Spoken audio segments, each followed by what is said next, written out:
The topic here is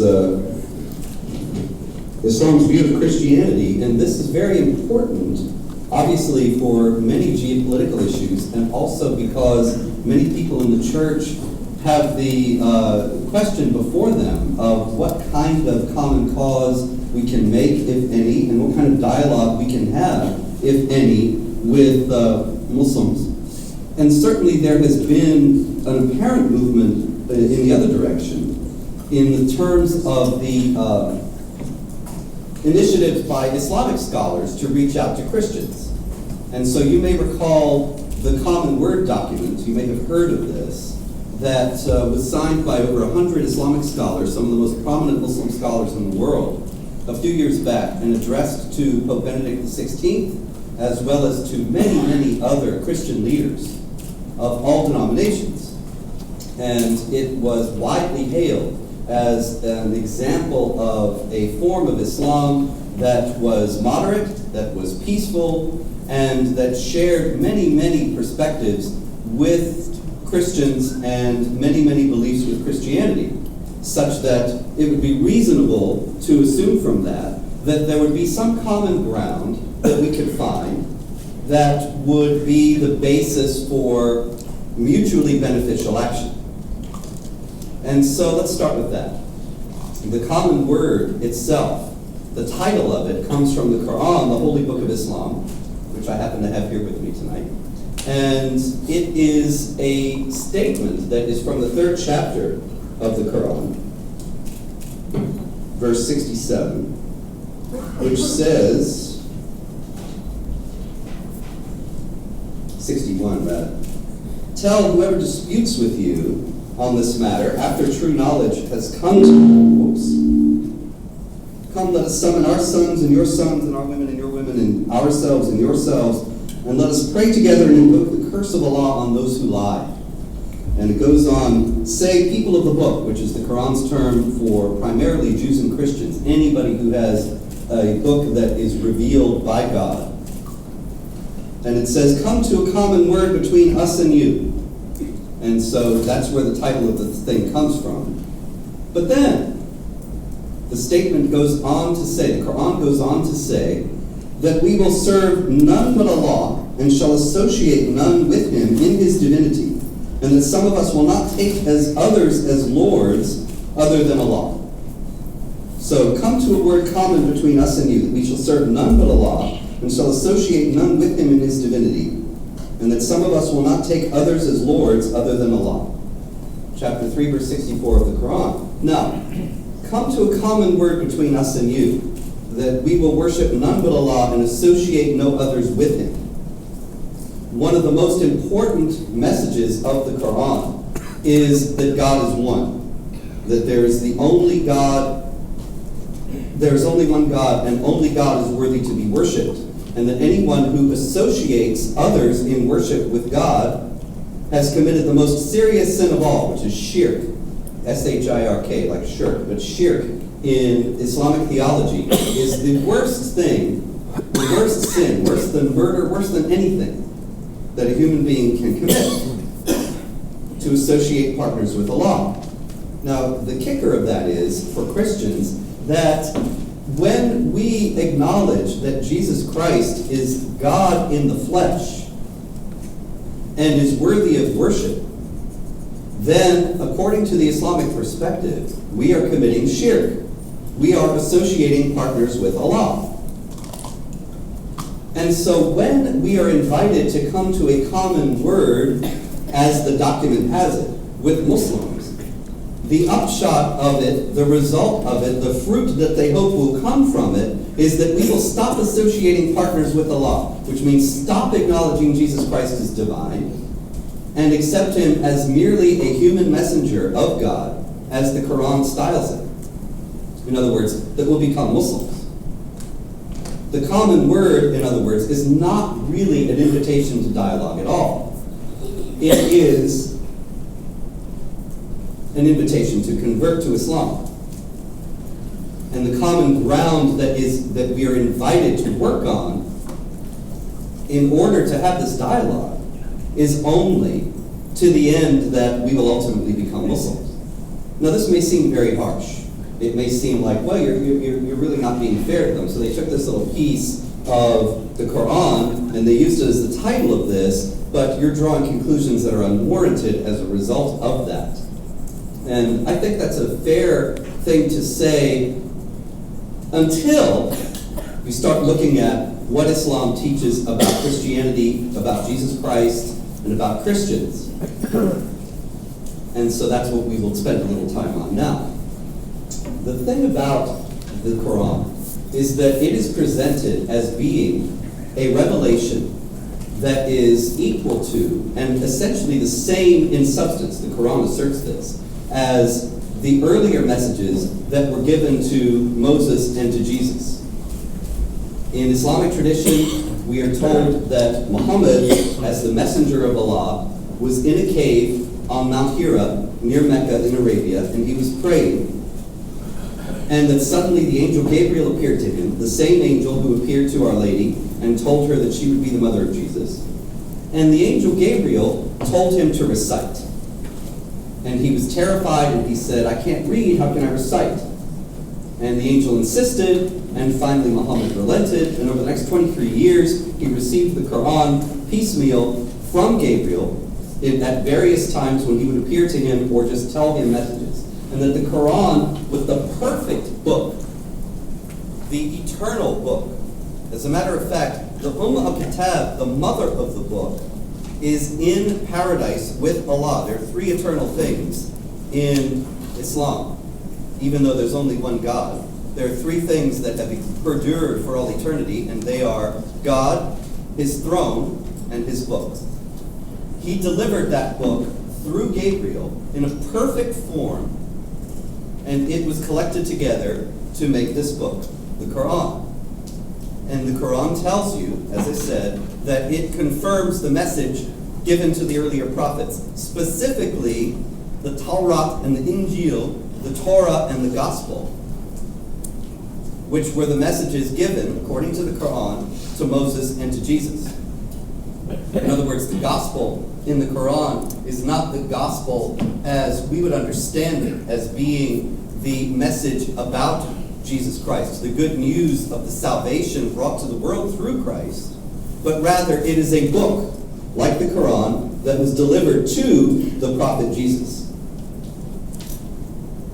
According to Islamic tradition, you need this too. Yes, good evening. I'll just be singing a few numbers. And then we'll have questions.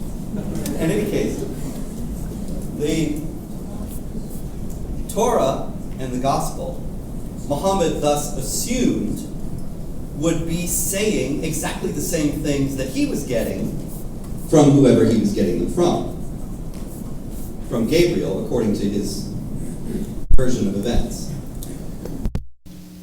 There were Jews in Arabia. There were three powerful Jewish tribes in Medina where Muhammad lived for the last half of his career as a prophet, the last 10 years. And there were various Christian groups in Arabia that he had dealings with also, to a lesser degree.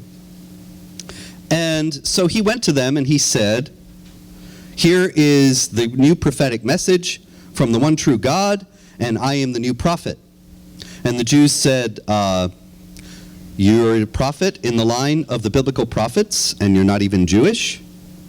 Sorry.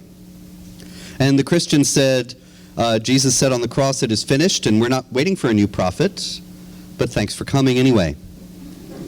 And what would you do if you were Muhammad in that instant? What would you do? He had two choices. He could say, oh, well, this is embarrassing. Never mind. I guess I'm not a prophet after all. And this is not a book from God.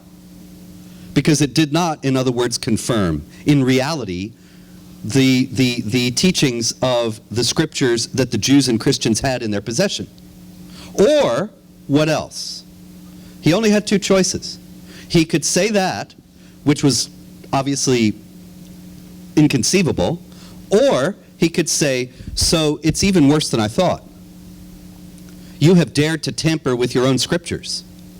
You have dared to take the messages that your prophets delivered to you from the one true God, and you have altered their contents and even their words, altered their meaning, altered their interpretation, in other words, and their wording, to erase references to my coming.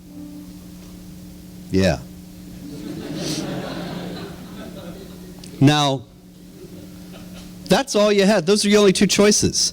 And so it is part of Islamic tradition, standard, mainstream Islamic teaching, that Judaism and Christianity as we know them today, Judaism in all its manifestations, Reform, Conservative, Orthodox, and all the various strains of Christianity, all the various sects and denominations, all of them are astray from the true teachings of Moses and Jesus. And so it's not coincidental. I was reading to you from chapter 3. You can open your Qurans to chapter 3, verse 67, which is right after the place where I was reading to you before about the common word. And we have a bit about Abraham. Abraham, of course, you know, as the father of the three great Abrahamic faiths that are all sister faiths, and can't we all just get along? But in the Quran, actually, what it says is this: people of the book, that's us, why do you dispute with us about Abraham, even though the Torah and the gospel were not revealed until after his time? Do you not understand? Abraham was neither a Jew nor a Christian. See, he's saying, the Jews and the Christians are saying, well, Abraham was a Jew, and the Christians are saying Abraham was a Christian. Whatever Christians he might have been encountering. But it says Abraham was neither a Jew nor a Christian, he was a Muslim. Abraham was a Muslim. How could Abraham be a Muslim when Muhammad died in the year 632, several thousand years after Abraham? And he originated this thing, I just told you, when in the year 610, he went up on the mountain into the cave and was praying and received the first visitation from Gabriel. And suddenly, a man who lived a couple thousand years before that is supposed to have held to the same faith? Well, obviously. Because, you see, the original faith of all the prophets was Islam. Because Islam is the true faith from the true God. And so Abraham, you see, was a Muslim, as the Quran tells us. Moses was a Muslim. Jesus was a Muslim. And then what happened? Then their followers, out of a desire for selfish gain, out of a desire to get rich, out of a desire for whatever other creaturely comforts, they dared to tamper with their own scriptures, with the Torah and the gospel, to create what we know of today as Judaism and Christianity. And then the Quran was delivered sometime later in order to correct the record and to restore the true teachings of Moses and Jesus. And there's evidence of this tampering all over. You look, for example, at the Gospel of John in the New Testament. I'm talking about the real one now. And in there you will see that Jesus says, there are many things that I have to tell you, but you cannot bear to hear them now. And the Holy Spirit, the Paraclete, will come and he will guide you into all the truth. Now, Paraclete, as it happens, is very close to another Greek word, parakletos, or parakletos. Anyway, it's a Greek word, look it up. That means the praised one, which is what Muhammad means. And so in Surah 61 of the Quran, you have Jesus saying this.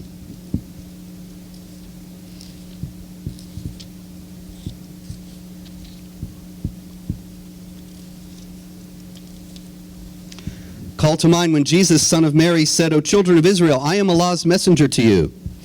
I verify the Torah which has come before me, and I give you the glad tidings, that was a nice touch, the glad tidings of a messenger who shall come after me, his name being Ahmed. Ahmed meaning the praised one, a cognate of Muhammad. And you see, they tampered with it to create all this Holy Spirit business. Really, Jesus was saying Muhammad is going to come. Now, why would they do that? Why would the Christians have altered the teachings of their Islamic prophet in order to create this new and false religion?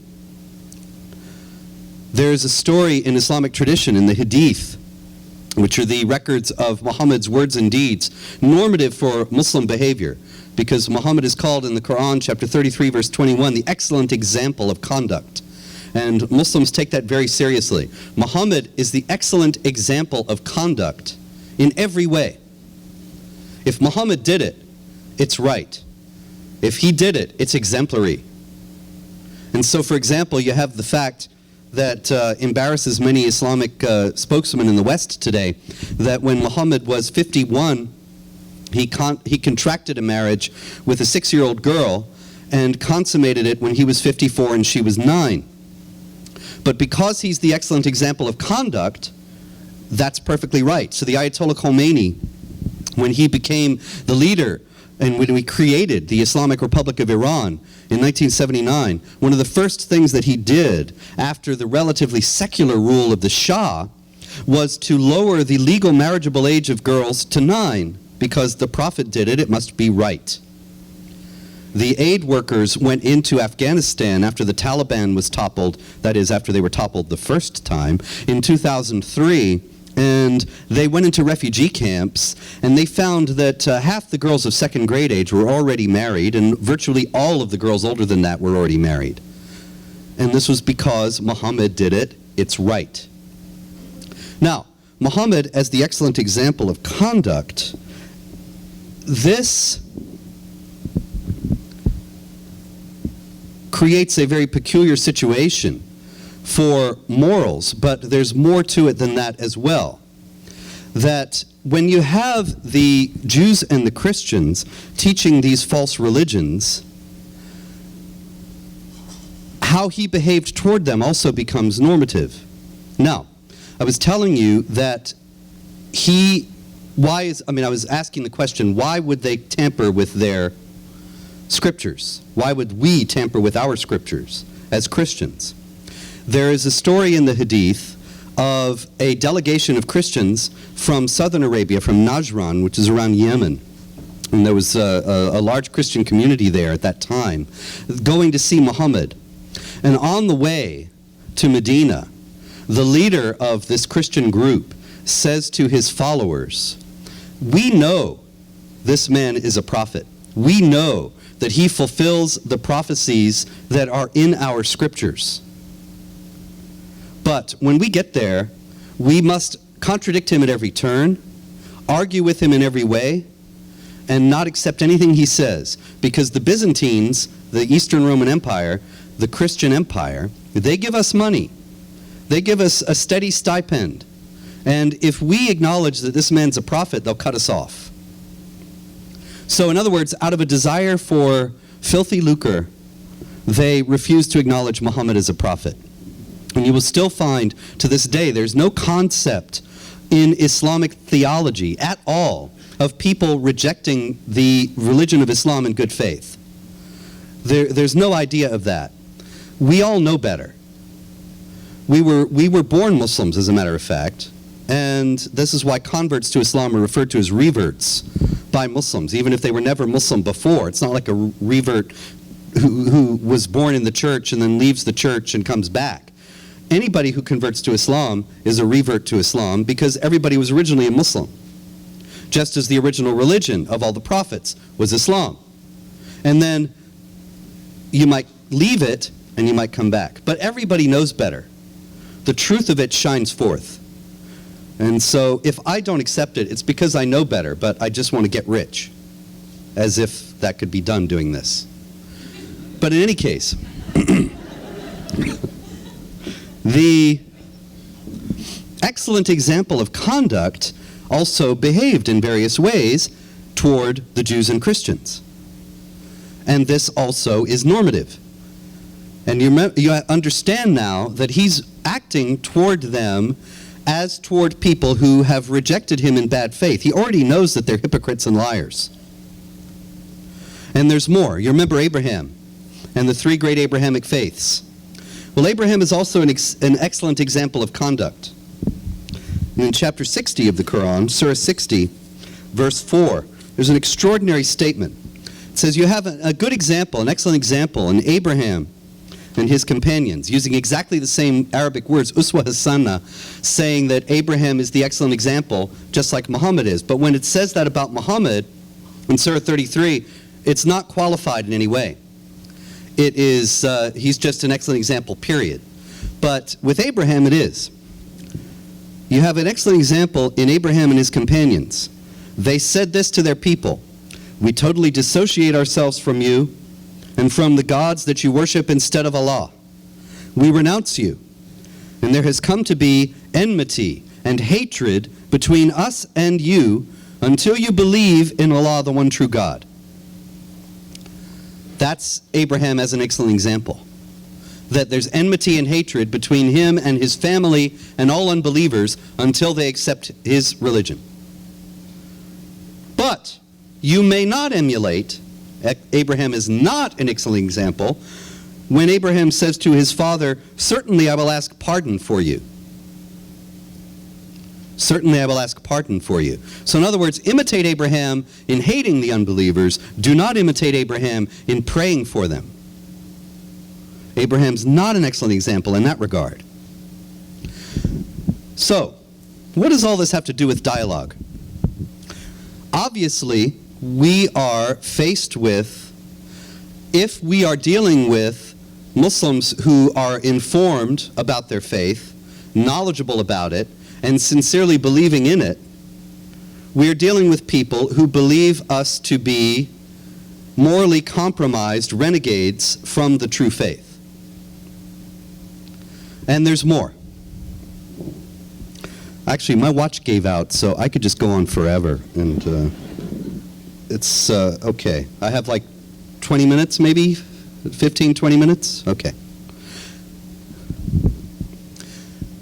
I was actually in the airport earlier, and Obama was in Philadelphia, and so nobody could go in and out of Philadelphia.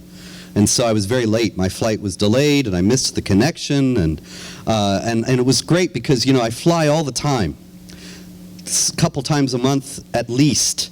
And so I have these wonderful frequent flyer miles, and sometimes I get first class. And so it was great. When I got to the airport this morning, I had first class to Philadelphia and first class from Philadelphia to Pittsburgh. But because of Obama, I lost my connection to Pittsburgh, and I lost first class, and I was in a middle seat from Philadelphia to Pittsburgh. And I was watching the first class people board the plane, and I was thinking, why do the wicked prosper? And this is, of course, a very hallowed biblical principle, the subject of many psalms and many other meditations in many other books of the Scripture. Why do the wicked prosper? And we know, of course, fundamentally from the cross that sometimes the wicked win. Sometimes the people who are set against everything that is good and right and true, they win out. They won't win out in the end, but there's no justice in this world, or very little, and we can grab hold of what we can. In Islam, however, there is justice in this world, and the wicked don't prosper. The wicked, as a matter of fact, must not prosper. It is the job of the Muslims to make sure that the wicked don't prosper. This is a fundamental difference between Islam and Christianity. The idea of vengeance is mine, says the Lord, I will repay, is completely foreign to Islam. In Islam, the Muslims are the executors of God's wrath on this earth. And those renegades, that's us, who have rejected, even though we know better, the true teachings of our own prophet, Jesus, and have rejected the truth of Muhammad and the truth of the Quran, we have to be made to suffer in this world as well as the next. And this is, of course, the Quran's martial theology. It's teaching about the warfare against unbelievers, which is a fundamental aspect of the Islamic doctrine of jihad. Jihad means struggle, and there are all kinds of struggles. There are all kinds of jihads. The Islamic Republic of Iran has a Department of Agricultural Jihad. It's part of the government of Iran. But it doesn't mean blowing things up on the farm. It means struggling to increase crop yields. However, nonetheless, at the same time, the fundamental meaning, the primary meaning of jihad in Islamic theology is warfare against unbelievers, not to affect their conversion. And see, this is a very deceptive thing that a lot of Muslim spokesmen do in the United States. They say, there's no forced conversion, there's no compulsion in religion, which is chapter 2, Surah 2, verse 256 of the Quran. There's no forced conversion, and there's no jihad to convert people to Islam, and so therefore they want you to think there's no doctrine of warfare. Well, that's a little bit of a bait and switch, or a sleight of hand, or something like that, because there is no forced conversion, but the object of jihad is to subjugate the unbelievers. Chapter 9, verse 29 of the Quran says, "Fight against those who do not believe in Allah and His Messenger, and do not forbid what He has forbidden, even if they are of the people of the book," that's us, "until they pay the jizya," which is a tax, "with willing submission and feel themselves subdued." Now that verse is extraordinarily important because it became the foundation in Islamic theology for a whole superstructure of laws that mandated, in line with the idea that the wicked must not prosper and the Muslims are the executors of God's wrath on this earth, mandated that the Muslims must fight against the Jews and the Christians and create a system of society in which those people are denied basic rights, so that they pay this tax that the Muslims are exempt from paying, and that they feel themselves subdued and they submit to the Muslims and to the hegemony of the Muslims. And so it's part of Islamic law, even to this day, although these laws are not enforced today for a variety of reasons that we can get into later if time permits. The Islamic law mandates that Christians in Islamic lands may not build new churches or repair old ones. So obviously their communities are perpetually in decline. A Muslim man can marry a non-Muslim woman, but a Muslim woman cannot marry a Muslim man. And the idea is the man is the head of the household, so the households of the Muslims always grow, and the households of the non-Muslims always decline. All sorts of little niggling things too, like if a Muslim is walking down the street, like in the old Jim Crow South, the Christians have to get off the sidewalk and let them pass. They cannot build buildings higher than the Muslims. They cannot hold authority over Muslims. So that some of this, although I said it's not fully enforced today in the Islamic world, all through the Islamic world, it's kind of a cultural hangover, so that there is no country that's majority Muslim in which non-Muslims enjoy full equal rights with the Muslims. Not one, not even Turkey. And in most of them, because non-Muslims must not hold authority over Muslims, the Christians are a very low class in the society because they only take the most menial jobs. And so the nickname for Christians in Pakistan is street sweepers, because that's what they do. They can sweep the streets, they can take out the garbage, that kind of thing. But to rise in the corporate world, forget it, that's closed off to them.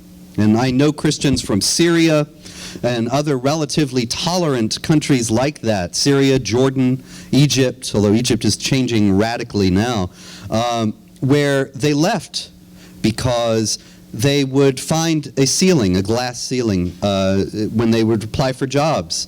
And say, "What's your name?" "George." "Oh, sorry, we got nothing for you." And then Mahmoud would go in and get the job. And this is all part of Islamic law. It's part of the natural order of things as far as they're concerned, that the Christians have to feel themselves subdued. Now, if you consider where we started and about dialogue, the idea of Islamic law is to establish itself all over the world because it's the perfect model for the perfect society, derived from the perfect book, given to the prophet in perfect form from the one true God who had it with him forever in paradise. And so there is no model of society that is superior to Islamic law, and it's the mandate of the Muslims to fight in various ways, not necessarily by hot warfare, to establish that law all over the world.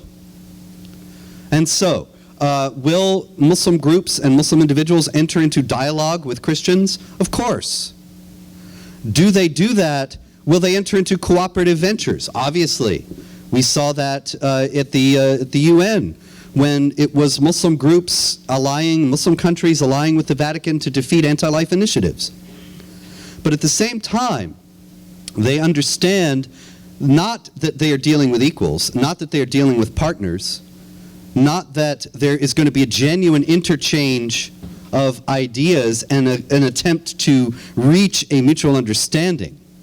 But all of this is just a vehicle either to expand the hegemony of Islamic law, or to make the Christians believe that there really isn't anything to be concerned about, and that they don't need to be worried about jihad or about Sharia or about Islam spreading in the West, because it's really not anything to contradict any of our basic freedoms or the model of society that we enjoy in the West with the freedom of speech and the freedom of conscience and so on.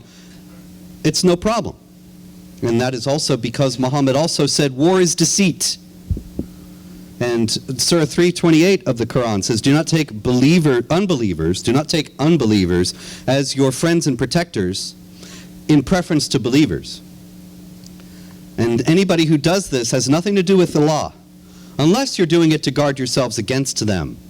Now, unless you're doing it to guard yourselves against them, let's see what they say that means, because, why should you believe me?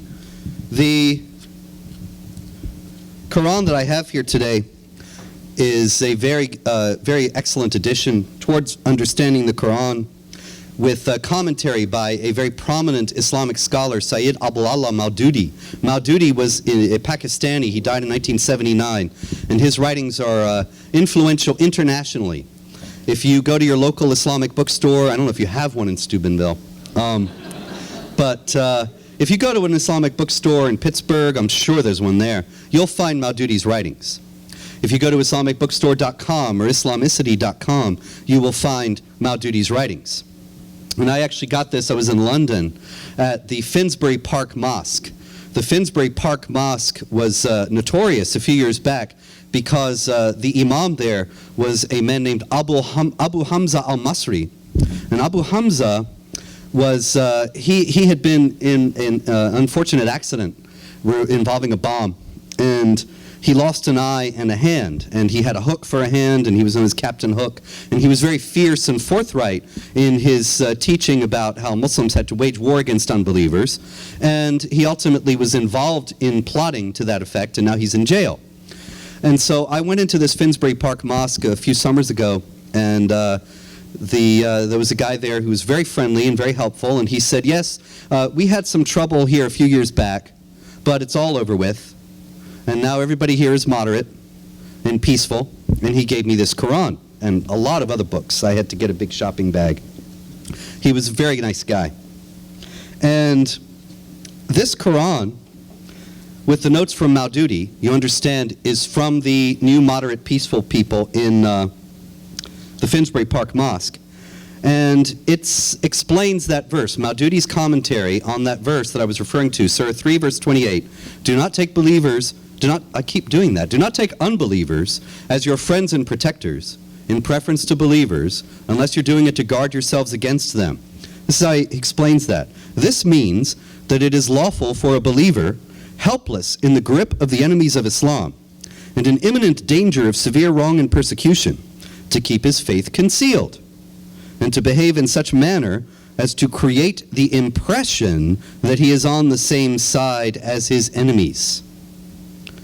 He is, in other words, it is lawful, it is divinely mandated, as far as Muslims are concerned, to, under certain circumstances, create the impression that they are on the same side as their enemies.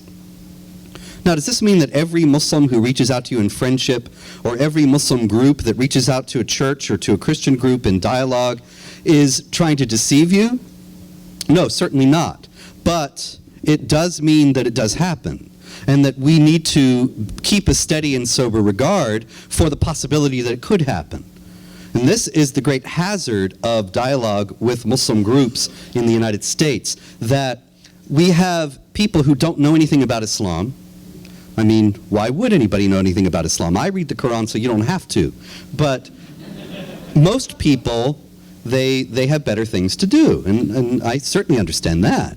But they go to these churches and they tell people Islam is a religion of peace, and Sharia is just a private moral code. Islamic law is just a private moral code, like Catholic marriage law or Jewish law, and it's nothing to be concerned about. It's not incompatible with Western society or values.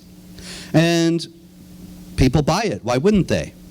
And the hazard about that is that it leaves them susceptible to threats that they don't understand are coming, and leaves them essentially naive and complacent in the face of people who do not have their best interests at heart.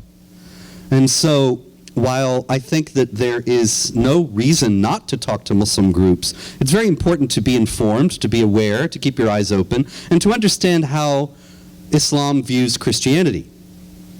And if you keep in mind the things that I have touched on very briefly this evening about how the Quran views Christians as being the renegade followers of a heretical version of the true teaching of Jesus, well then, it can change your perspective on an awful lot of things. For example, the Imam Faisal Abdul Rauf is one of the most important and leading moderate Muslim spokesman in the United States, and he is the imam at the Ground Zero Mosque, the mosque that they're building by the World Trade Center site in New York. And he has all kinds of people who think very highly of him, including the mayor of New York and the president of the United States. The State Department sends him out on trips to Muslim countries, supposedly to build bridges between the United States and these countries and so on. Very important man. And he won wide accolades last year in the middle of the Ground Zero Mosque controversy when he said, "I'm a Jew. I have always considered myself a Jew." And everybody said, "Oh, look how wonderful and tolerant and ecumenical he is, and broad-minded. How wonderful. This is not the kind of guy that's going to fly planes into a tower. This is the kind of guy we can deal with." But look, he was just stating standard Islamic theology, that the true Judaism and the true Christianity is Islam. Moses was a Muslim, Jesus was a Muslim, Abraham was a Muslim, and so he's, as a follower of the true teachings of Moses, he's a Jew. He wasn't actually saying anything other than standard Islam. But you'd have to know the context, the backdrop of his own belief system in order to understand that. Now ultimately, human nature is everywhere the same, and people are people everywhere. And there's a spectrum of belief and knowledge and fervor among Muslims, just as there is among Catholics and among every other religious group. There are people who know all about it and are very serious about it. There are people who know all about it and don't try to put it into practice in their lives at all. There are people who don't know anything about it and don't care. But if you ask them, they'll say, "Yes, I'm a Catholic," or "Yes, I'm a Muslim." And so, also, it is important to understand where the person you are dealing with is coming from. There is a television show that's just about to start called All American Muslim, getting a lot of publicity. And I saw the first episode. I don't think it's out yet, but it was sent to me. And I watched it thanks to Obama, I had time to watch it in the airport. And the people that are depicted, the idea is that there's all this alleged hatred and bigotry toward Muslims in the United States, although actually in real life, hate crimes so classified against Jews and against African Americans are many times, eight times or more frequent than hate crimes against Muslims. But in any case, there is this idea that Muslims are the victim of some kind of hatred, and so this television show shows just ordinary people living ordinary lives. And there's this one woman, and she wants to open up a club, and there's another woman, and she's getting married to a Catholic, and the thing is that they both say that they are not observant, that they're not really religious, and there are people who are very religious in their family who don't approve of what they're doing in various ways. And of course, that's true in all groups. But that doesn't make it Islam. If there is a Muslim who doesn't want to kill me or doesn't want to subjugate me, then, well, I don't really think I have to thank people for not wanting to kill me. But that doesn't change the teachings of Islam. Just as the fact that studies show that most Catholics contracept doesn't change the teachings of the Church against contraception. The teachings of the Church are what they are, even if nobody pays attention to them. And the teachings of Islam are what they are, based on the Quran, based on the Sunnah, which is derived from the example of Muhammad in the Hadith. And the schools of Islamic jurisprudence are unanimous in teaching that it is part of the responsibility of Muslims to wage war against unbelievers and to subjugate them under the rule of Islamic law. So ultimately, this is, in a very real sense, as the phrase has it, a clash of civilizations. This is a struggle between radically different visions of what is the good and perfect society, or even just the best society we can manage on this earth, given the realities of human nature and of sin. And in this, however we may deal with individual Muslims, whether we are dealing with our friends or in dialogue in some formalized setting, we have to remember that we have in Catholic civilization, in Judeo-Christian civilization, a vision of life, a model of society that has been the foundation for the greatest civilization on earth and has given the whole world notions of human rights and of the basic dignity of the human person that are universally accepted, quite even far beyond the confines of the Church and of Christendom, and that are radically different from these ideas of warfare, subjugation, the denial of the freedom of conscience. Muhammad said, if anybody changes his religion, leaves Islam, kill him, and so on. And so if we stand up, I think ultimately, if we stand up for who we are and proclaim it without hesitation and without fear, come what may, then there is no doubt whatsoever that the truth will be triumphant. But if we trim and dissemble out of fear, as so many public officials are doing today, or out of the desire for gain that Islamic theology imputes to us, then there's no doubt that this vision of society, of the subjugation of the unbelievers, and a radical transformation of Western free societies, it would be inevitable. And so that is the challenge before us today, and certainly in the coming decades. Thanks very much.